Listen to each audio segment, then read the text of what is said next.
Congratulations to you both on your Broadway debuts. I mean, of all plays, you started at the top, Cabaret. I like that. Okay, so for those that are living under a rock and may not have seen the movie or the play before, how would you describe this play? Ooh, I would describe Cabaret in a British accent, and I would say that it is tawdry and terrible and surprising. All the good things we love. Okay, Adam? I would describe Cabaret in my German accent, which I couldn't find just now. I always joke that the MC he's sort of Eurotrash. Like, he's traveled, he's been everywhere. He speaks like 3 different languages at the beginning of the musical in the opening number. So, you know, he's a little bit of everything, but I would say it's naughty. Yeah, it's naughty, and it's spicy. Okay, I like that. And your character is spicy because everyone who plays this iconic character of the MC brings a little something different to it. Yeah. So what did you bring different to it, and how did you craft it? You know, I think he's a lot of fun because he likes to, obviously he breaks the fourth wall. He talks to the audience the whole show. He's basically communicating with them.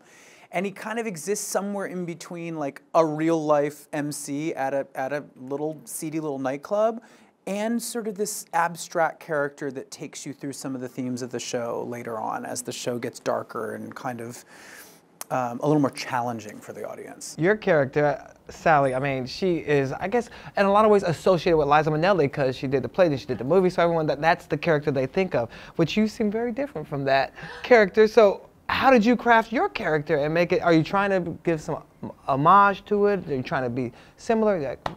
Liza is mother, absolutely. But I think what might surprise people and hopefully what'll bring new audiences to the show is that actually the stage production is so very different from the film. It's significantly more real and grounded, and I'm grateful that through Rebecca Frecknell, our director, but also the estate Cabaret, is that they give us so much room to make these characters our own.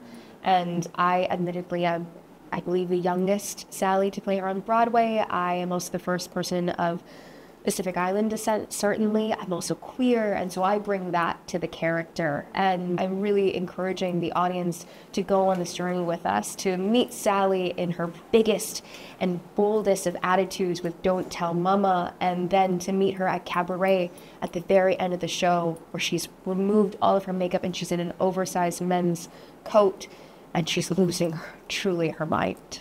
Wow. And I'm glad you brought the audience into mind because I love how it's a circular stage, which I haven't seen before on Broadway. So it's a really intimate crowd. How different is that from playing in front of thousands of people or millions on television on American Idol? You really get up close and personal with these people. Yeah, I mean, it's a very immersive experience, not only on the stage, but when you come to the theater even. It starts the minute you walk in the door. We have all these different little lounges and bars all throughout the theater, and there's pre-show entertainment going on as well. So you come to the theater and you're slowly being transported from the minute you step into the door. And yeah, it's a round stage. You have to be aware of everybody at all times, which is very vulnerable for us actors. You're like, oh my God, they can see every part of my body. Every part of my body. But it's really exciting. It's a good challenge. Yeah. Okay. And we want to make sure, you know, everybody in the audience is having a great experience. So you're constantly sort of having to sort of rotate. We're always sort of in motion, which is really cool. Yeah. And Auli'i, your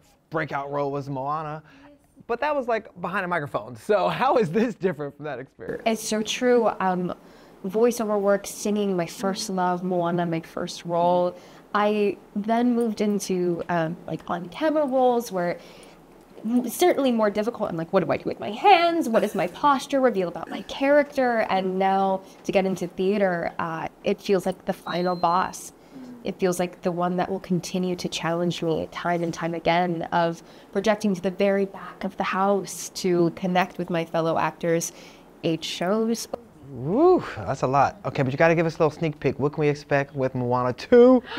Moana 2 comes out on November 27th, and I can't say a lot because Mickey Mouse is moving down my neck right now. But we have new villains, we have new characters, a new crew from Moana to join in. And if in our first film we were focusing on connecting with our past and what we had lost, this time we are connecting and reaching out to the future. Okay, speaking of the future, Queen, what's next? Nothing on the books yet. Oh, come on, more tour dates. But we've been like, you know, we've been going for 10 years now. We've been on and off touring. It's been amazing. It's an amazing gift that they've given me to allow me to sing those songs with them and travel the world. And yeah, so nothing on the books yet, but hopefully there's more on the horizon. This play feels good. I can't wait for everyone to see Cabaret. Thank you, guys.